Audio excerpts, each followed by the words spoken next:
Let's give a warm welcome to Dr. Mandy Lender. Thank you, Chuck. Thank you, fellow Toastmasters. My theme for tonight is every useful life is a ministry.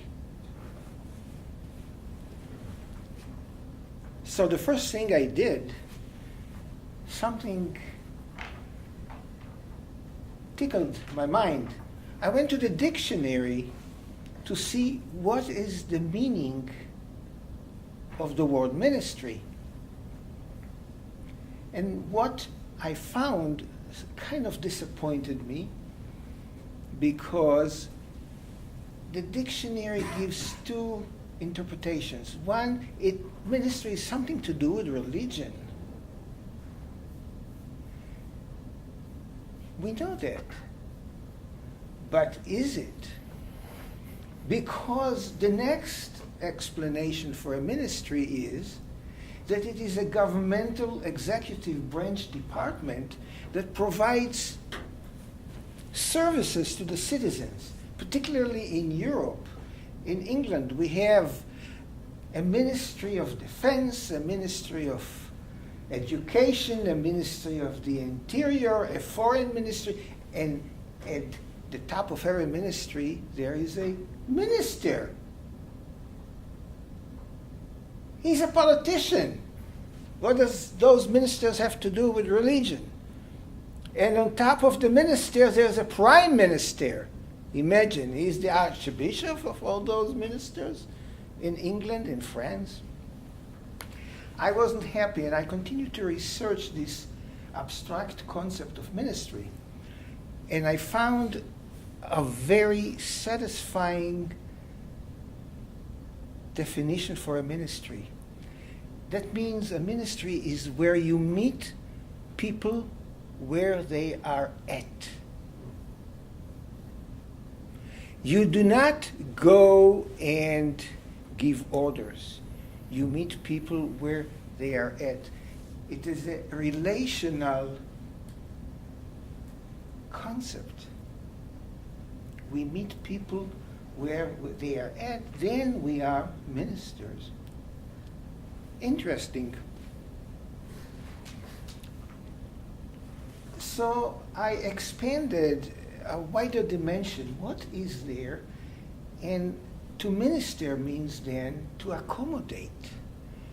To minister means to assist in some way. To minister means to heal. To minister means to help with a shelter. To minister means to protect the environment. Well, gradually as I moved, I saw that a ministry is not necessarily a religional institution. It's not a government executive branch. It is a relationship. Then I realized, thinking about it, that a ministry can be an organization, a non-religious organization. Take, for instance, the American Red Cross. Provides relief in times of disaster. It is a ministry. Who provides the help? Who provides the assistance? Volunteers. Salvation Army. Habitat for Humanity. It's a ministry, actually, run by volunteers.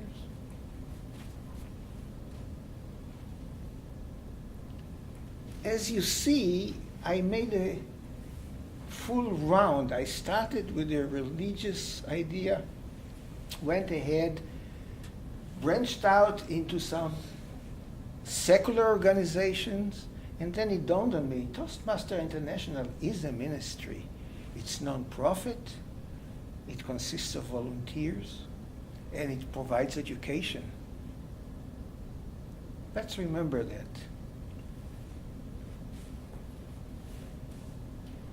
My purpose was, from the beginning, to tell you that every useful life is a ministry if we conduct a useful life the proper way. And I want to give you an example of one man who is a legend by now. And that was Dr. Albert Schweitzer. Dr. Schweitzer was born in 1875. This month, in January 14, he would have been 137 years old. He was born in the border in Alsace, border between Germany and France. Sometimes that border was under German control, sometimes under French control. And the Alsatians were never in good graces. They had relatives in Paris, they had relatives in Germany. They were always suspect. But anyway, he was a prodigious young man. His father was a Protestant minister. He went to school, he finished high school, and he went to the University of Strasbourg, which is the big city in Alsace. By age 38, he had 4 doctoral degrees in theology, in Western philosophy, in music, and in medicine. He started as an ordained pastor, went into writing on subjects like the quest for the historical Jesus, the mystery of Paul's mysticism, and he was drawn into it and became a renowned theologian.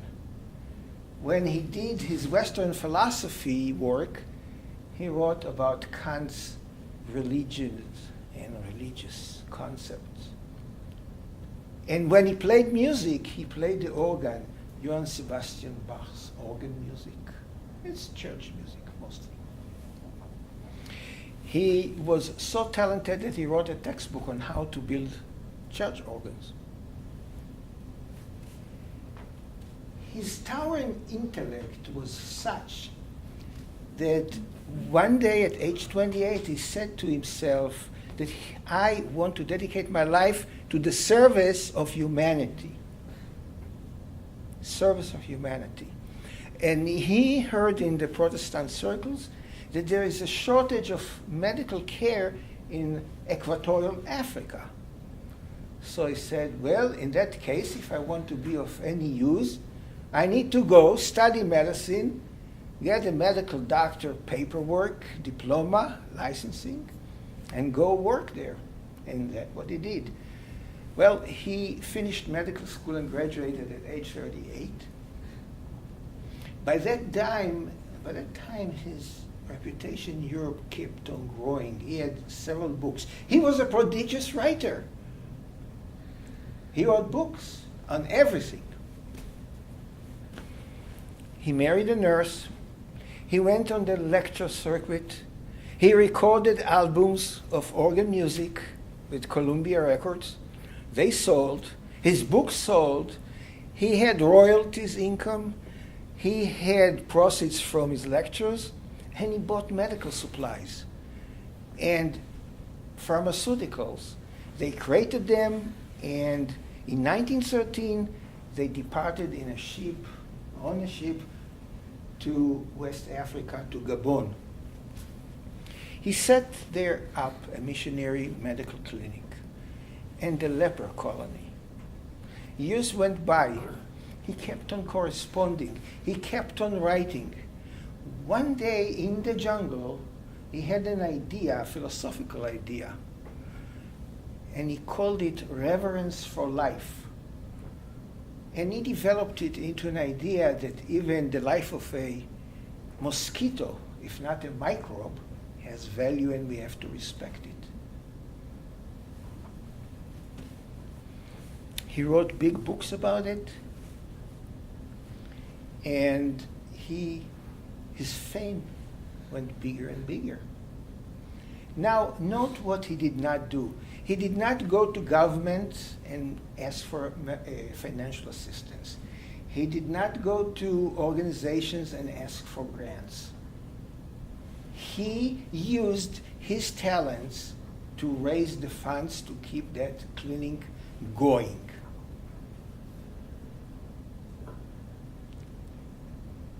At the end, when he was about 60, his reputation in Europe and the United States was such that there was no door closed to him. No doors. The prime minister, the kings had to listen to him. In 1952, he received the Nobel Prize for Peace.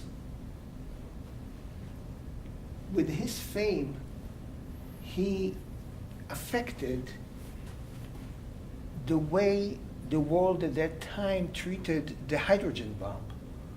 He went on a campaign against hydrogen bomb experiments, and they were obviously banned. He met with President Eisenhower.